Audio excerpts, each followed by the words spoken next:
Dr. B here with our 5 daily practices for strength when you've lost a child. And I go through these on TikTok. Watch me there. I'm Dr. B. I'm a psychiatric nurse practitioner. But for this video, the important part is I've lost 3 children.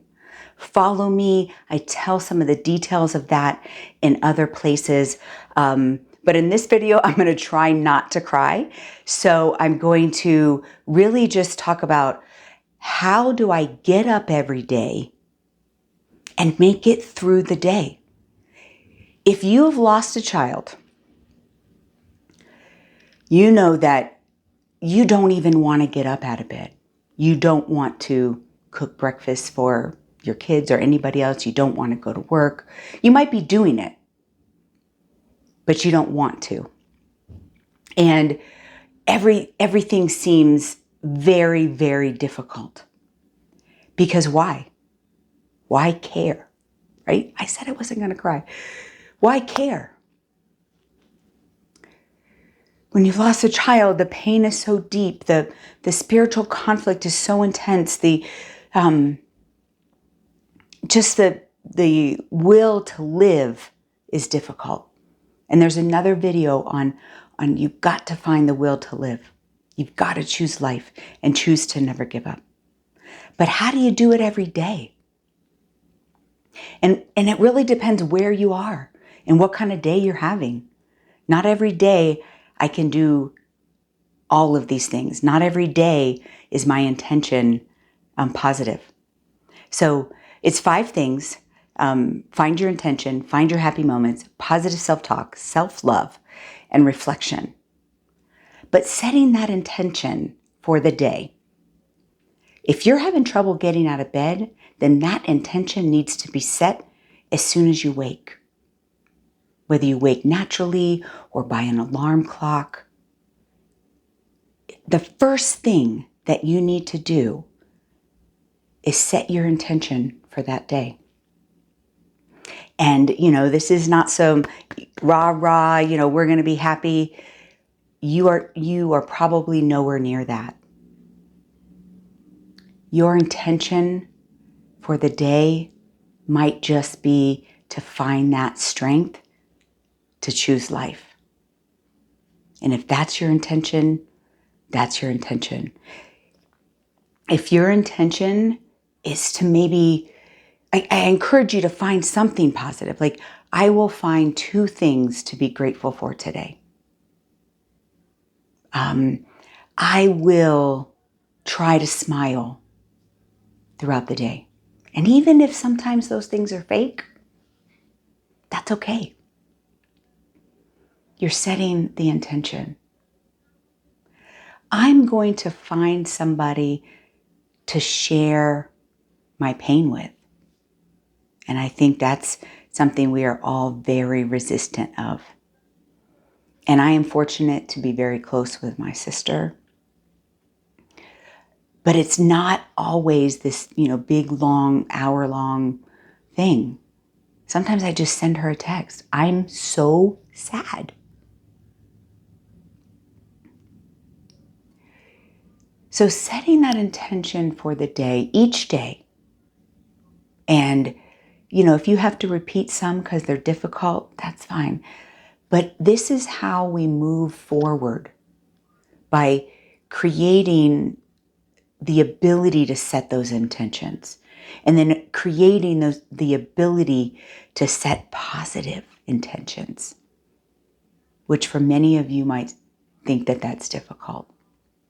Maybe your intention is just to have some movement today. Take a walk.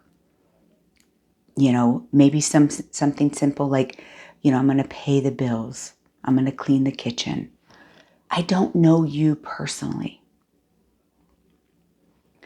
But intentions begin that first look forward, because our minds just want to go back. We want to go back to when our babies were with us. Maybe your intention is to try to connect with your child who has passed. Maybe your intention is to try to connect with a God or a spiritual relationship. But again, it's about that first thing in the morning, I'm going to make a choice to try to move forward. Because naturally, I just want to look back. And so each morning, setting that intention. I also want you to daily, and some days you're going to be like, I couldn't do it. I didn't find anything. I want you to daily find a happy moment. We always think or talk about happiness as like a state of being, like you're happy all of the time or most of the time. That is not a reality for anyone. And after losing a child, happy moments, we don't even remember them. We feel numb or almost outside of ourselves as they are occurring. But I want you to find those happy moments. And my trigger for knowing when those are is I have a very distinct laugh. And, something can actually make me laugh. And if you are not at that point, that is the goal. But even if it's just one little thing, maybe another one of your children tells you they love you. Or you, and a happy moment could even be remembering a happy moment about your child who has passed. We need to identify and hold sacred those happy moments rather than bringing them into our grief and then thinking negative about them. So every day, you're setting an intention and you're finding a happy moment. Remember, if you're looking for the positive, for the happiness, those happy moments, you're more likely to see them and remember them. Right? When everything is going well on the highway, we're just driving down the highway, there could be a beautiful rainbow, a sunset, beautiful landscape, and we might not even see that, especially if we're struggling. But if there was a car accident, you would slow down and look, right? Because our brains are naturally going to those negatives. So making a conscious effort to find your happy moments and genuinely to you, each and every day, at least one every day, try to find it. But it's a choice to find that. This third one is the most important, but maybe the hardest. And this is positive self-talk. The grief of losing a child, and we talk about in the Mentally Strong Method how negative self-talk and grief are in different categories. We're dealing with them differently.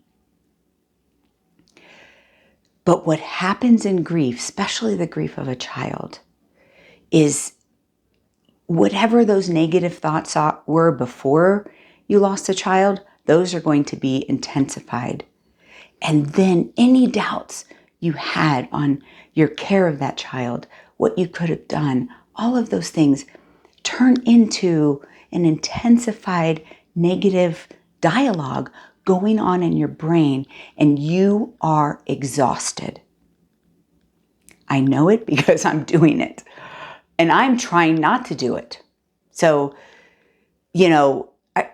again, just because I'm standing up here, let's put some B-roll of some of my raw footage of, like, I am crying and I'm upset. I'm upset with God. I'm upset with this situation. I'm upset that I have to do all of this, that that I have to grieve to this intensity. But I also have to make a choice to talk nicely to myself. And so every day, not only do you have to set an intention in the morning, but I encourage you to find those happy moments and to talk nicely to yourself. Find a way to reframe whatever your negative dialogue is. I mean, my negative dialogue is, I'm not good enough. If I was a better mother, if I would have researched more, if I would have been more attentive and focusing on the details, my children would not have died. And I have problems with focusing on details, and part of me really believes that. But if I keep thinking that over and over again, it's going to kill me. It's going to kill my heart. It's going to kill my soul. And so on a daily basis, we've got to find positive self-talk. I did my best. I gave my children an amazing life. I sacrificed a lot to take them around the world and vacations and time. And I have to tell myself that. And I also, in my positive talk, there's a spiritual component because I'm like, I have to try to connect in the spiritual realm to find peace, to move forward. And so that's part of my positive self-talk also. So we're going to set our intention for the day. We are going to find a happy moment. And we are going to talk nicely to ourselves. The fourth thing is self-love. Do you love yourself? I realize, we talk about self-love all the time, and I'm just learning to know myself, like myself, and then love myself. But what does that mean for you? It kind of bleeds into that positive self-talk, but also for me, it bleeds into some action. I have always, for many years, wanted to get back into gymnastics. I was a gymnast as a very young child, and I'm almost 50. I have no children to take care of on a day-to-day basis. I could come home and be depressed and get into my negative dialogue, or I can choose something that makes me happy. And so that's what I have done. I'm taking an adult gymnastics class. It seems kind of funny, but that's what, for me, the action of self-love, that's what it is. Doing something completely for myself, not for somebody else. That's what self-love is. What do you wish you could do or want to do? So we're going to set our intention in the morning. We're going to find our happy moments. We're going to talk nicely to ourselves. And we're going to figure out what is self-love and take some of those actions. The last thing is ending your day with some reflection. And we talk about in another video what controlled grief is. But this daily practice of reflection for me sometimes includes controlled grief. So controlled grief, in summary, is you take a specific amount of time and you get out pictures and you look at pictures and you cry and you feel the pain of that grief. And maybe your reflection will be that. And I do recommend the controlled grief at the end of the day, because if you do it at the beginning of the day, it really kind of sets the intention for the whole day of being grief, which is fine, especially on anniversaries and stuff. But in our daily practice of reflection, as you're getting your body ready for bed, how was my day? Did I remember to set an intention? What was a happy moment? Was I talking nicely to myself? And how can I continue to improve that? Because that is a journey. Did I do something that I love? And did I, take that one step forward in choosing life? And just taking that time, and sometimes in reflection is when we also do that controlled grief. It is okay and it's necessary to feel this pain. But do it as a choice. Do it without letting it, literally ruin your life. I know so many people who have lost a child and they feel like that has ruined their life, that they can't choose life.